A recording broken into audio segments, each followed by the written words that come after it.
ಮುಖ್ಯ ಅತಿಥಿಗಳೇ, ಪೂಜ್ಯ ಗುರುಗಳೇ ಹಾಗೂ ನನ್ನ ಸಹೋದರ ಸಹೋದರಿಯರೇ, ನನ್ನ ಹೆಸರು ನಮ್ರತಾ ಪಾಟೀಲ್. 10ನೇ ತರಗತಿಯಲ್ಲಿ ವ್ಯಾಸಂಗ ಮಾಡುತ್ತಿದ್ದು ಸರ್ಕಾರಿ ಪ್ರೌಢಶಾಲೆ ಗಜನೂರಿನಲ್ಲಿ ಓದುತ್ತಿದ್ದೇನೆ.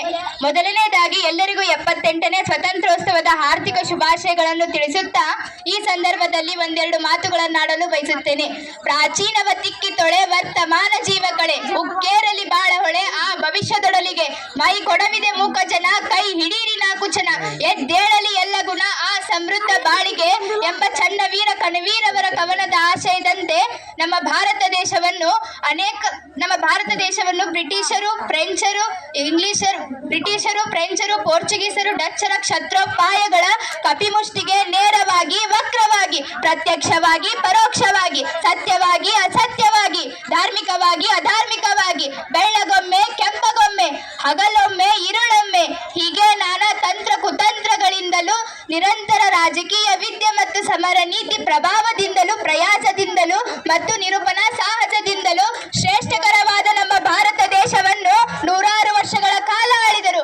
ಆದರೂ ಸಹ ನಮ್ಮ ದೇಶದ ಶೂರ ದೃಷ್ಟಿ ನಾಯಕರಾದ ಮಹಾತ್ಮ ಗಾಂಧೀಜಿ, ಸರ್ದಾರ್ ವಲ್ಲಭಾಯ್ ಪಟೇಲ್, ಸುಭಾಷ್ ಚಂದ್ರ ಬೋಸ್, ಭಗತ್ ಸಿಂಗ್, ಕಿತ್ತೂರಾಣಿ ಚೆನ್ನಮ್ಮ, ಒನಕೆ ಓಬವ್ವ ಹೀಗೆ ಅನೇಕ ಸ್ವತಂತ್ರ ಹೋರಾಟಗಾರರ ಫಲದಿಂದಾಗಿ 1947 ಆಗಸ್ಟ್ 15ರಂದು ನಮಗೆ ಸ್ವಾತಂತ್ರ್ಯ ದೊರೆಯಿತು. ಇಲ್ಲಿಗೆ ನನ್ನ ಹೆಮ್ಮೆಯ ಭಾರತ ದೇಶಕ್ಕೆ ಸ್ವಾತಂತ್ರ್ಯ ಸಿಕ್ಕು ಇಲ್ಲಿಗೆ 78 ವರ್ಷ. ಈ ಸಂಭ್ರಮದಲ್ಲಿ ನನ್ನ ತಾಯಿ ಭಾರತಾಂಬೆಗೆ ಕನ್ನಡದ ಆರತಿ ಮಾಡೋಣ. ನನ್ನ ತಾಯಿ ಭಾರತಾಂಬೆ ಸ್ವತಂತ್ರ ನಂತರ ಅನೇಕ ಅಡೆತಡೆಗಳನ್ನು ಎದುರಿಸಿದರೂ ಕಾಲಾನಂತರದಲ್ಲಿ ಮೇಲೇರುತ್ತಾ ಅಭಿವೃದ್ಧಿ ಪಥದಲ್ಲಿ ಸಾಗುತ್ತಾ ಬಂದಿದೆ. ವರ್ತಮಾನದಲ್ಲಿ ಅಭಿವೃದ್ಧಿ ಹೊಂದಿದ ರಾಷ್ಟ್ರಗಳ ಸಾಲಿನಲ್ಲಿ ಮಿನುಗುತ್ತಿದೆ. ಕೃಷಿ, ಕೈಗಾರಿಕೆ, ತಂತ್ರಜ್ಞಾನ, ಚಂದ್ರಯಾನ, ಮಂಗಳಯಾನ ಹೀಗೆ ಹಲವು ಕ್ಷೇತ್ರಗಳಲ್ಲಿ ಅಭಿವೃದ್ಧಿ ಹೊಂದಿ ನನ್ನ ಭಾರತ ಅಗ್ರಸ್ಥಾನದಲ್ಲಿ ರಾರಾಜಿಸುತ್ತಿದೆ ಎಂದು ಹೇಳಲು ನನಗೆ ಅತೀವ ಸಂತೋಷವೆನಿಸುತ್ತದೆ. ಆದರೂ ಸಹ ನಮ್ಮ ಭಾರತ ದೇಶದಲ್ಲಿ ಅನೇಕ ಸಮಸ್ಯೆಗಳು ಉದ್ಭವವಾಗುತ್ತಿವೆ. ಅವುಗಳಲ್ಲಿ ಕೋಮುವಾದ, ಜಾತಿವಾದ, ಪ್ರಾದೇಶಿಕವಾದ ಈ 3 ವಾದಗಳಷ್ಟೇ ಅಲ್ಲದೆ ಎಡಪಂಥ, ಬಲಪಂಥ ಮತ್ತು ಮಧ್ಯಮ ಪಂಥಗಳೆಂಬ ವಾದಗಳು ಸಹ ಕೇಳಿ ಬರುತ್ತಿವೆ. ಈ ಯಾವ ಪಂಥಗಳಿಗಿಂತ ಮನುಜ ಪಂಥ ದೊಡ್ಡದು. ಇಂದು ಭಾರತವು ಹಲವು ಜ್ವಲಂತ ಸಮಸ್ಯೆಗಳನ್ನು ಎದುರಿಸುತ್ತಿವೆ. ಅದರಲ್ಲಿ ನಶೆಯ ಪದಾರ್ಥಗಳ ಸೇವನೆಯೂ ಕೂಡ ಒಂದಾಗಿದೆ. ಭಾರತದ ಯುವ ಜನಾಂಗ ಮದ್ಯಪಾನ, ಧೂಮಪಾನ, ಡ್ರಗ್ಸ್ ಸೇವನೆ ಮುಂತಾದ ದುಶ್ಚಟಗಳಿಗೆ ಬಲಿಯಾಗಿ ತಮ್ಮ ಭವಿಷ್ಯವನ್ನೇ ತಾವೇ ಹಾಳು ಮಾಡಿಕೊಳ್ಳುತ್ತಿದ್ದಾರೆ. ಒಂದು ಸಿಗರೇಟ್ ಸೇರಿದ್ರೆ ಮನುಷ್ಯನ 3 ನಿಮಿಷ ಆಯಸ್ಸು ಹಾಳಾಗುತ್ತೆ. 3 ನಿಮಿಷ ಆಯಸ್ಸು ಹಾಳಾಗುತ್ತೆ. ಒಂದು ಸಿಗರೇಟ್ ಸೇರಿದ್ರ ಒಂದಿನ ಸಿಗರೇಟ್ ಇದಕ್ಕೆ ಮನುಷ್ಯನಿಗೆ ಹೇಳುತ್ತ, ನೀ ನನ್ನ ಒಂದ ಸುಡು, ನಾನು ನಿನ್ನ ಇಡೀ ಜೀವನನ ಸುಡ್ತೀನಂತ ಹೇಳುತ್ತ.